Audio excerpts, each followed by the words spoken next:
The Chimes by Charles Dickens, second quarter. The letter Toby received from Alderman Cute was addressed to a great man in the great district of the town, the greatest district of the town. It must have been the greatest district of the town because it was commonly called the world by its inhabitants. How different from us, thought Toby, in all simplistic and earnestness as he looked in that direction. Divide the lively turtles by the bills of mortality, by the numbers of gentlefolk able to buy 'em, and whose share does he take but his own? As to snatching tripe from anybody's mouth, he'd scorn it, with the involuntary homage due to such an exalted character. Toby interposed a corner of his apron between the letter and his fingers. His children, said Trotty, and a mist rose before his eyes. His daughters, gentlemen may win their hearts and marry them. They may be happy wives and mothers. They may be handsome like my darling me. He couldn't finish her name. The final letter swelled in his throat to the size of the whole alphabet. Put him down, facts and figures, good old times, put him down. His trot went to that measure, and would fit itself to nothing else. But even that one, melancholy as it was, brought him in due time to the end of his journey, to the mansion of Sir Joseph Bowery, Member of Parliament. The door was opened by a porter, such a porter, not of Toby's order, quite another thing. His place was the ticket, though, not Toby's. Who's it from? Toby told him.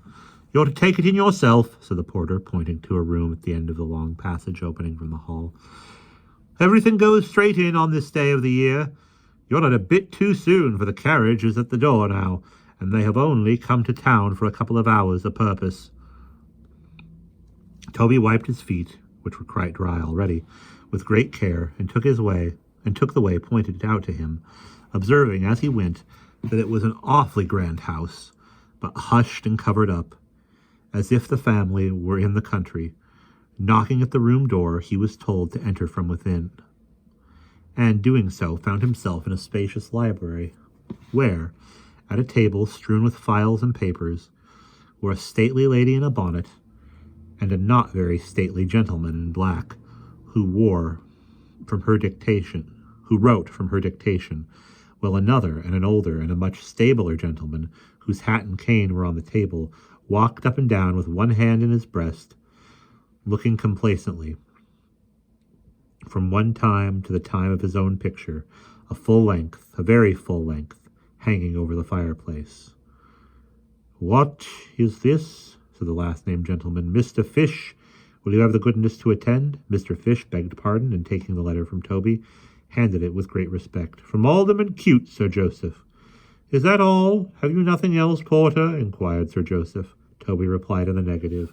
You have no bill or demand upon me? My name is Bowery, sir. My name is Bowery. Sir Joseph Bowley. Of any kind from anybody, have you? Said Sir Joseph. If you have, present it. There is a cheque-book by the side of Mr. Fish. I allow nothing to be carried into the new year. Every description of account is settled in this house at the close of the old one, so that if death was to cut, suggested Mr. Fish. To sever, sir, returned Sir Joseph with great asperity. The cord of existence, my affairs would be found, I hope, in a state of preparation. My dear Sir Joseph, said the lady, who was greatly younger than the gentleman, how shocking! My Lady Bowley, returned Sir Joseph, floundering now and then, as in the great depth of his observations. At this season of the year, we should think of ourselves. We should look into our accounts. We should feel that every return is so eventful a period in human transactions. Involves a matter of deep moment between a man and his banker. Sir Joseph delivered these words as if he felt the full mortality of which he was saying, and desired that even Trotty should have an opportunity of being improved by such discourse. Possibly he had this end before him, still forbearing to break the seal of the letter, and in telling Trotty to wait where he was a minute. "I don't agree with Cute here, for instance," said Sir Joseph, holding out the letter. "I don't agree with the filler party. I don't agree with any party, my friend. The poor man has no business with anything of that sort, and nothing of that sort has any business with him. My friend, the poor man in my district, is my business. No man or body of men has any right to interfere between my friend and me. That is the ground I take. I assume a parental character toward my friend. I say, my good fellow, I will treat you paternally." Toby listened with great gravity and began to feel more comfortable. "Your only business, my good fellow," purposed Sir Joseph, looking abstractedly at Toby, "your only business in life is with me. You needn't trouble yourself to think about anything. I will think for you. I know what is good for you. I am your perpetual parent." "Nice children indeed, Sir Joseph," said the lady with a shudder. "Rheumatisms and fevers, crooked legs and asthmas, and all kinds of horrors." "My lady," returned Sir Joseph with solemnity, "not the less am I the poor man's friend and father, not the less shall he receive encouragement at my hands. Every quarter day he will be put in communication with Mr. Fish. Every New Year's Day myself and friends will drink his health. Once every year myself and friends will address him with the deepest feeling. Once in his life he may even perhaps receive in public, in the presence of the gentry, a trifle from a friend. And when upheld no more by these stimulants, and the dignity of labor, he sinks into his comfortable grave, then, my lady," here Sir Joseph blew his nose, "I will be a friend and father on the same terms to his children." Toby was greatly moved. "Oh, you have a thankful family, Sir Joseph," cried his wife. "My lady," said Sir Joseph, quite majestically, Ingratitude is known to be the sin of that class. I expect no other returns." "Ah, born bad," thought Toby. "Nothing melts us." "What man can do," excuse me, "I do," pursued Sir Joseph. "I do my duty as the poor man's friend and father, and I endeavor to educate his mind by inculcating on all occasions the one great moral lesson which that class requires, that is, entire dependence on myself. They have no business whatever with themselves. If wicked and designing persons tell them otherwise, and they become impatient and discontented, and are guilty of insubordinate conduct and black-hearted ingratitude, which is undoubtedly the case, I am their friend and father still. It is ordained. It is the nature of things." With that great sentiment, he opened the alderman's letter and read it. "Very polite and attentive, I am sure," exclaimed Sir Joseph. "My lady, the alderman is so obliging as to remind me that he has had the distinguished honor, he is very good, of meeting me at the house of our mutual friend Deedles, the banker, and he does me the favor to inquire whether it will be agreeable to me to have Will Fern put down." "Most agreeable," replied my Lady Bowley. "The worst man among them. He has been committing a robbery, I hope." "Why, no," said Sir Joseph, referring to the letter. "Not quite. Very near. Not quite. He came up to London, it seems, to look for employment, trying to better himself, that's his story, and being found at night asleep in a shed, was taken into custody and carried the next morning before the alderman. The alderman observes, very properly, that he is determined to put this sort of thing down, and that, if it will be agreeable to me to have Will Fern put down, he will be happy to begin with him." "Let him be made an example of, by all means," returned the lady. "Last winter, when I introduced pinking and eyelet-holding among the men and boys in the village as a nice evening employment, and had the lines, 'Oh, let us have our occupations, bless the squire and his relations, live up our daily rations, and always know our proper stations,' set to music on the very new system for them to sing the while, this very Fern, I see him now, how touched that hat of his, he said, "I humbly ask your pardon, my lady, but ain't I something different from a great girl? I expected it, of course. Who can expect anything but insolence and ingratitude from that class of people? That is not the purpose, however. Sir Joseph, make an example of him." "Hem," coughed Sir Joseph. "Mr. Fish, if you'll have the goodness to attend." Mr. Fish immediately seized his pen and wrote from Sir Joseph's dictation. "Private. My dear sir, I am very much indebted to you for your courtesy in the matter of the man William Fern, of whom I regret to add I can say nothing favorable. I have uniformly considered myself in the light of his friend and father, but have been repaid, a common case, I grieve to say, with ingratitude and constant opposition to my plans. He is a turbulent and rebellious spirit. His character will not bear investigation. Nothing will persuade him to be happy when he might, under these circumstances, as it appears to me, I own, that when he comes before you again, as you informed me he promised to do tomorrow, pending your inquiries, and I think he may be so far relied upon, his committal for some short term as a vagabond would be a service to society, and would be a salutary example in a country where, for the sake of those who are, through good and evil report, the friends and fathers of the poor, as well as with a view to that, generally speaking, misguided class themselves, examples are generally needed. And I am, and so forth." "It appears," remarked Sir Joseph when he had signed his letter and Mr. Fish was sealing it, "as if this were ordained, really. At the close of the year I wind up my account and strike my balance even with William Fern." Trotty, who had long ago relapsed and was very low-spirited, stepped forward with a rueful face to the letter. "With my compliments and thanks," said Sir Joseph. "Stop! Stop!" echoed Mr. Fish.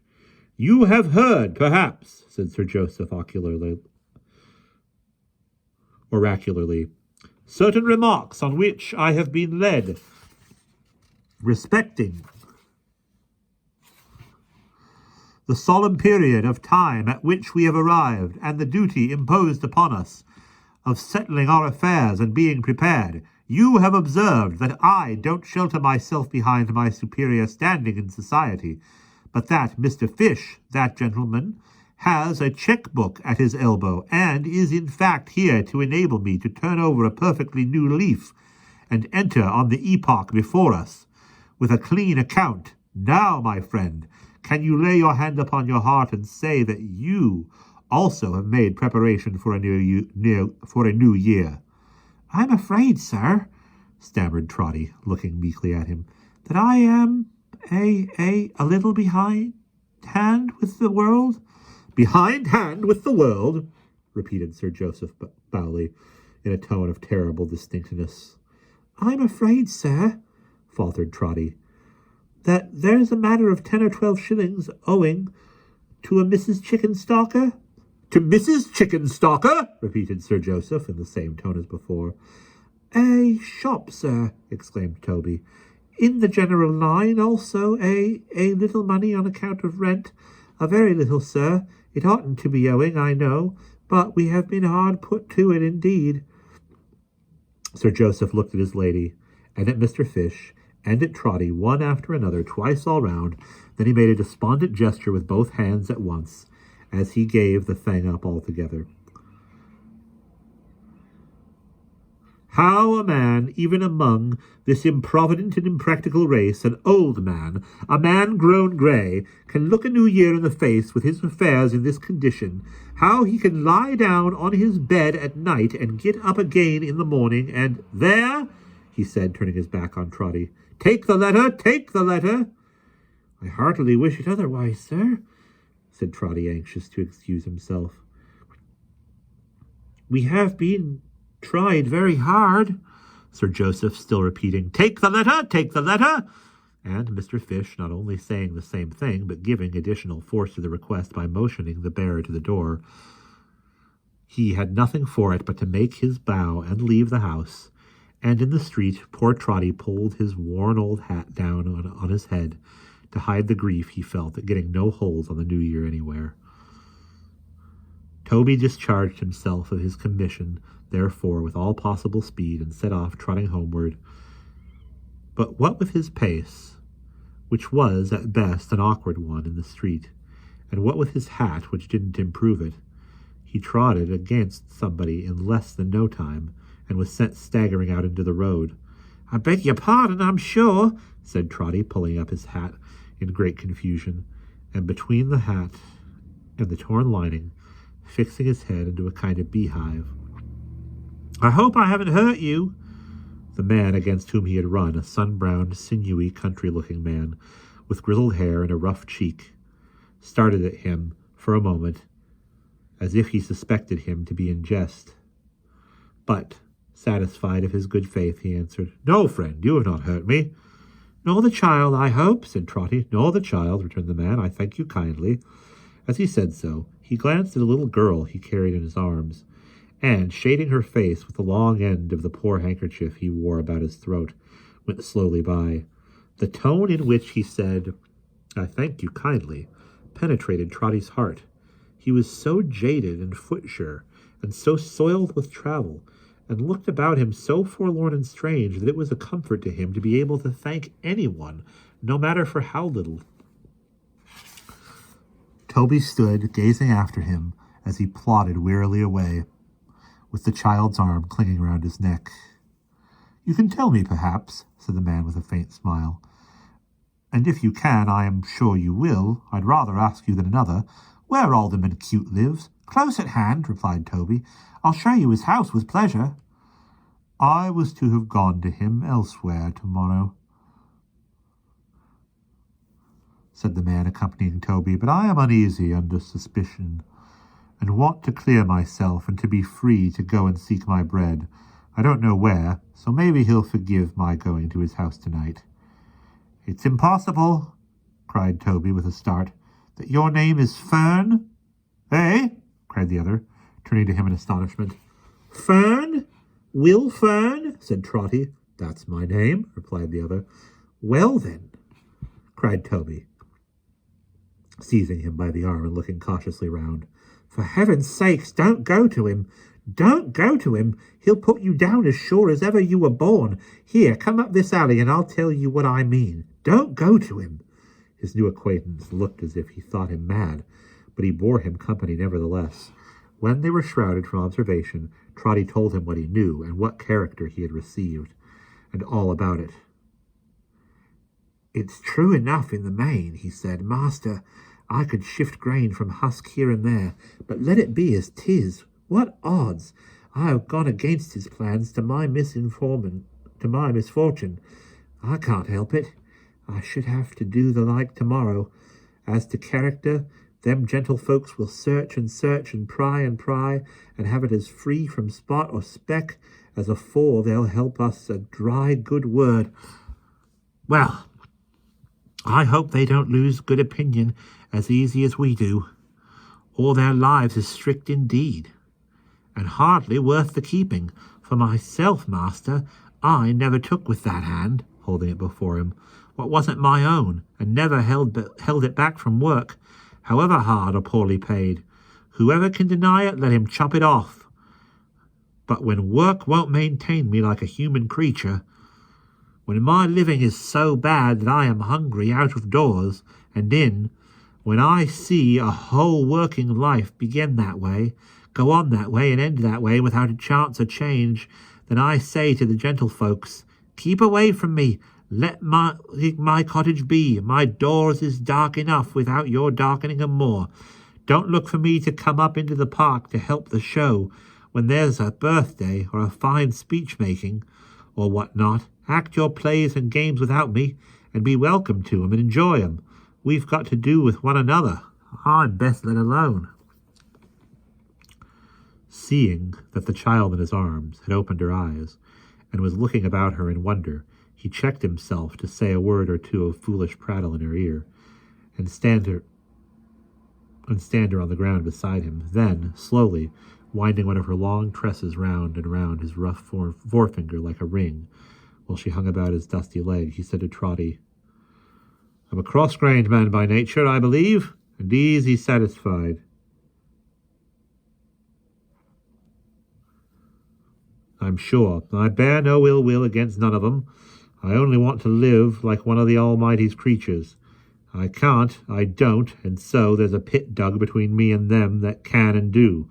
There's others like me, you might tell 'em off by hundreds and by thousands sooner than by ones.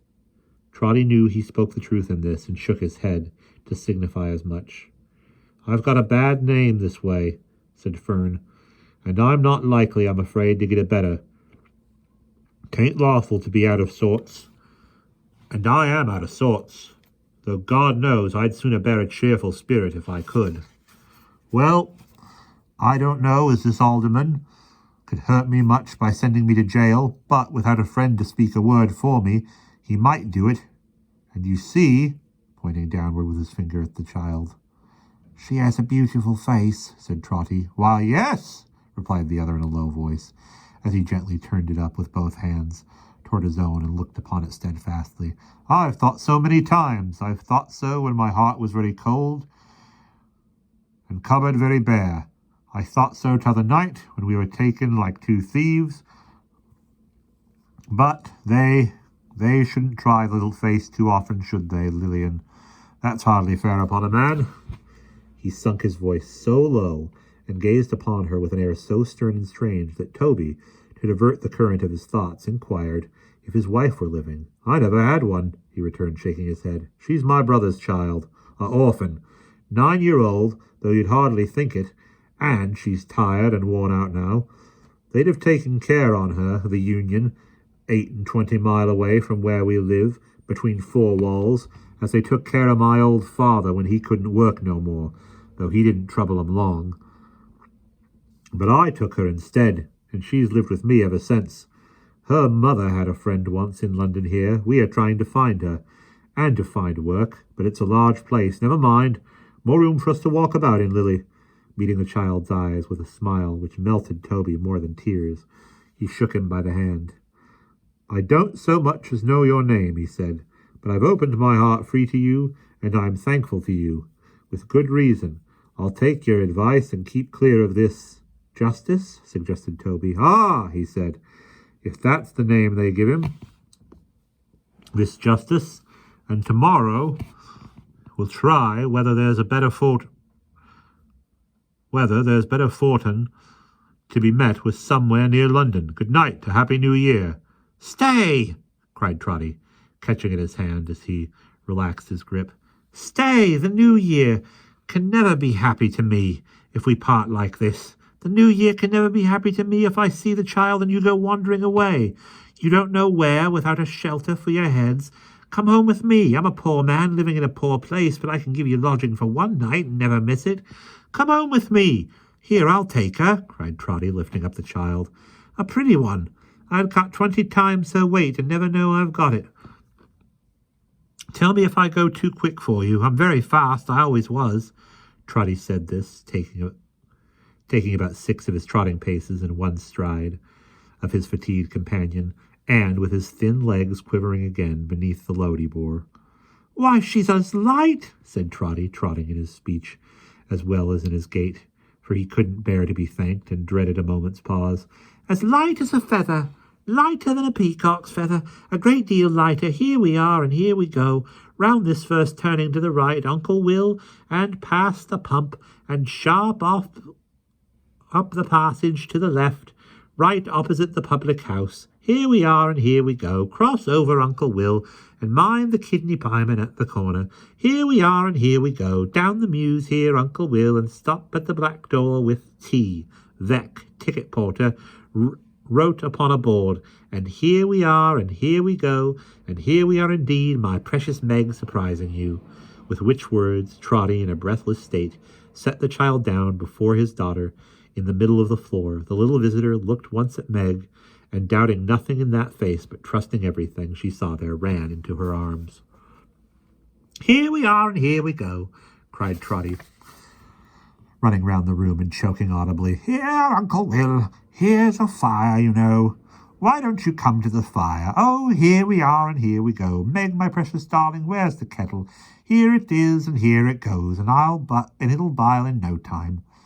Trotty really had picked up the kettle somewhere or other in the course of his wild career, and now put it on the fire, while Meg, seating the child in a warm corner, knelt down on the ground before her and pulled off her shoes and dried her wet feet on a cloth. Ay, and she laughed at Trotty, too, so pleasantly, so cheerfully, that Trotty could have blessed her where she kneeled, for he had seen that when they entered, she was sitting by the fire in tears. "Why, father," cried Meg, "you're crazy tonight, I think. I don't know what the bells would say to that. Poor little feet, how cold they are." "Oh, they're warmer now," exclaimed the child. "They're quite warm now." "Oh, no, no, no," said Meg. "We haven't rubbed 'em off enough.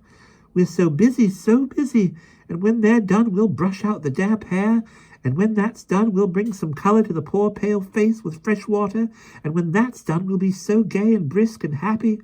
The child, in a burst of sobbing, clasped her round the neck, caressed her fair cheek with its hands, and said, "Oh, Meg! Oh, dear Meg!" Toby's blessing could have done no more. Who could do more? "Why, father!" cried Meg after a pause. "Here I am, and here I go, my dear," said Trotty. "Good gracious me," said Meg, "he's crazy. He's put the dear child's bonnet on the kettle, and hung the lid behind the door." "I didn't go to do it, my love," said Trotty, hastily repairing the mistake. "Meg, my dear." Meg looked toward him and saw he had elaborately stationed himself behind the chair of their male visitor, where, with many mysterious gestures, he was holding up the sixpence he had earned. I see, my dear," said Trotty as he was coming in, half an ounce of tea lying somewhere on the stairs. "And I'm pretty sure there's a bit of bacon, too, and I don't remember where it was exactly. I'll go myself and try to find 'em." With this inscrutable artifice, Toby withdrew to purchase the viands he had spoken of for ready money at Mrs. Chickenstalker's, and presently came back pretending that he had not been able to find them at first in the dark.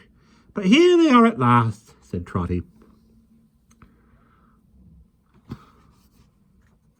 setting out the tea things. "All correct. I was pretty sure it was tea and a rasher, so it is. Meg, my pet, if you'll just make the tea while your unworthy father toasts the bacon, we shall be ready immediately. It's a curious circumstance," said Trotty, proceeding in his cookery with the assistance of the toasting fork. "Curious, well known to my friends, that I never care myself for rashers nor for tea. I like to see other people enjoy 'em," said Trotty, speaking very loud to impress the fact upon his guests. "But to me as food they're disagreeable." Yet Trotty sniffed the savour of the hissing bacon, as if he liked it, and when he poured the boiling water in the teapot, looked lovingly down into the depths of the smug cauldron, and suffered the fragrant steam to curl about his nose and wreathe his head and face in a thick cloud. However, for all this, he neither ate nor drank, except at the very beginning a mere morsel for form's sake, which he appeared to eat with infinite relish, but declared was perfectly uninteresting to him. No, Trotty's occupation was to see Will Fern and Lillian eat and drink, and so was Meg's, and never did spectators at a city dinner or court banquet find such high delight in seeing others feast, although it were a monarch or a pope, as those two did in looking at that sight.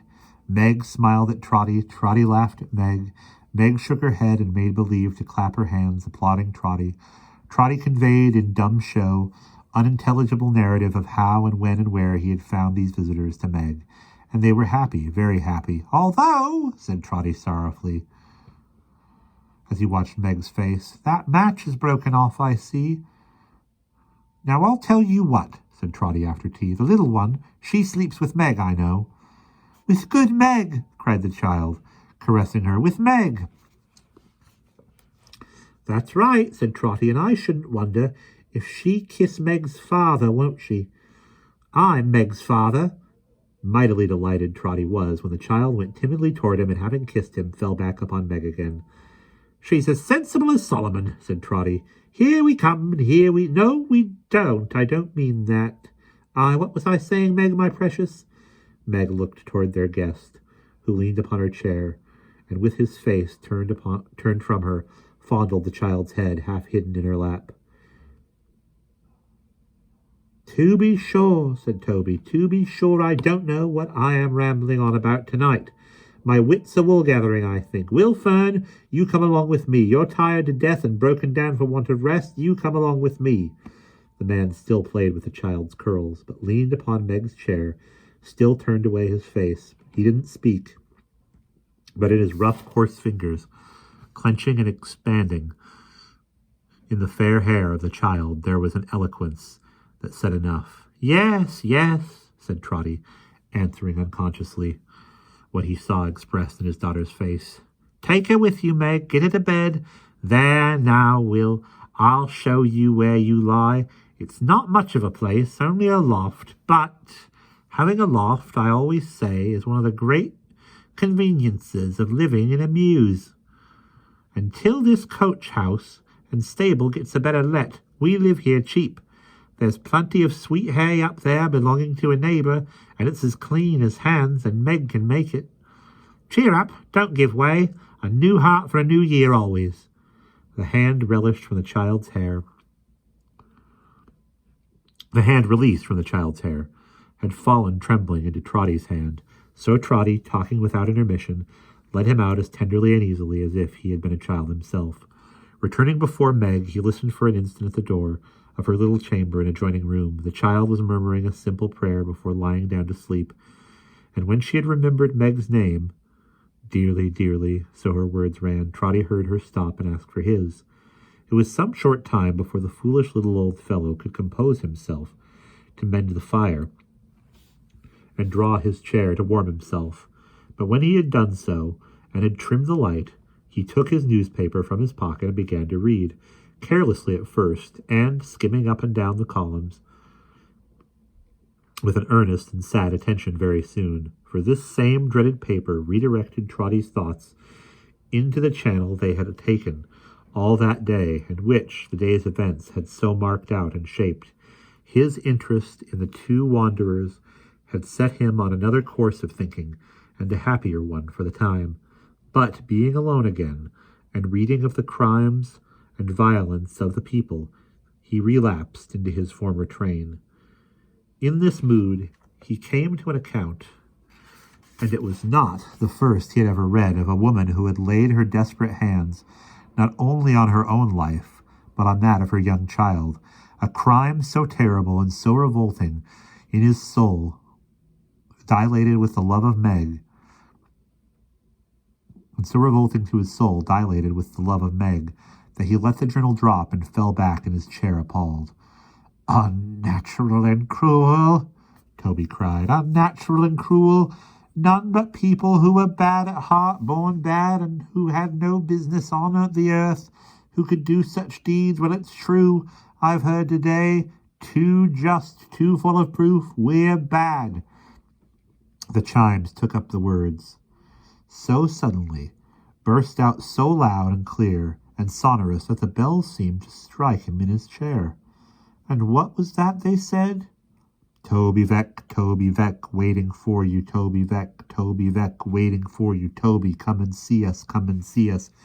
Drag him to us, haunt and hunt him, break his slumbers, Toby Veck, door open wide, Toby Veck, door open wide, Toby. Then fiercely back to their impetuous strain again, and ringing in the very bricks and plasters on the walls. Toby listened. Fancy, his remorse for having run away from them that afternoon. No, nothing of the kind. Again, and yet a dozen times again. Haunt and hunt him, drag him to us, deafening the whole town. "Meg," said Trotty, softly tapping at her door, "do you hear anything? I hear the bells, father. Surely they're very loud tonight." "Is she asleep?" said Toby, making an excuse for peeping in. "So peacefully and happily. I can't leave her yet, though, father. Look how she holds my hand." "Meg," whispered Trotty, "listen to the bells." She listened, with her face toward him all the time, but it underwent no change. She didn't understand them. Trotty withdrew, resumed his seat by the fire, and once more listened by himself. He remained here a little time. It was impossible to bear it. Their energy was so dreadful. "If the tower door is really open," said Toby, hastily laying aside his apron, but never thinking of his hat, "what's to hinder me from going up in the steeple and satisfying myself? If it's shut, I don't want any other satisfaction. That's enough." He was pretty certain, as he slipped out quietly into the street, that he should find it shut and locked, for he knew the door well, and had so rarely seen it open that he couldn't reckon above 3 times in all.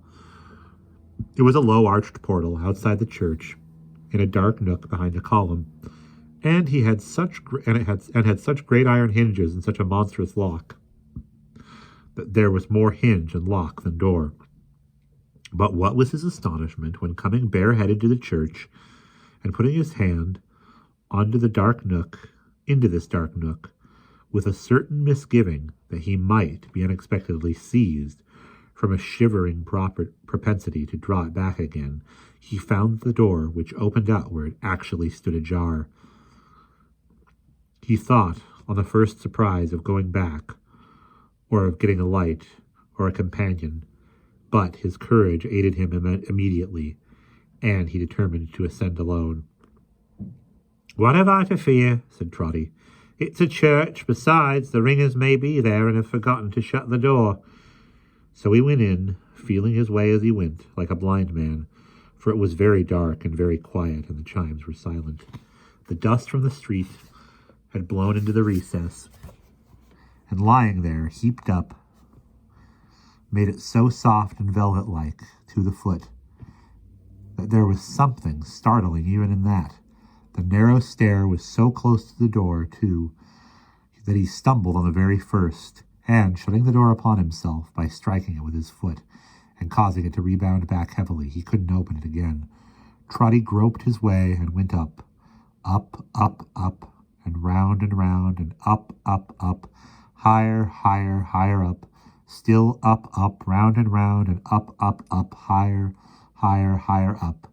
At length the dull and stifling atmosphere began to freshen presently, to feel quite windy. Presently it blew so strong that he could hardly keep his legs. But he got to an arched window in the tower breast high, and, holding tight, looked down upon the housetops, on the smoking chimneys, on the burr and blotch of lights, toward the place where Meg was wondering where he was and calling to him perhaps, all kneaded up together in a leaven of mist and darkness. Up, and climb and clamber up, higher, higher up. A heavy sense of dread and loneliness fell instantly upon him as he climbed into this airy nest of stone and metal. His head went round and round. He listened and then raised a wild "Hello!" "Hello!" was mournfully protracted by the echoes. Giddy, confused, and out of breath and frightened, Toby looked about him vacantly, and then sunk down in a swoon. And that's the end of the second quarter.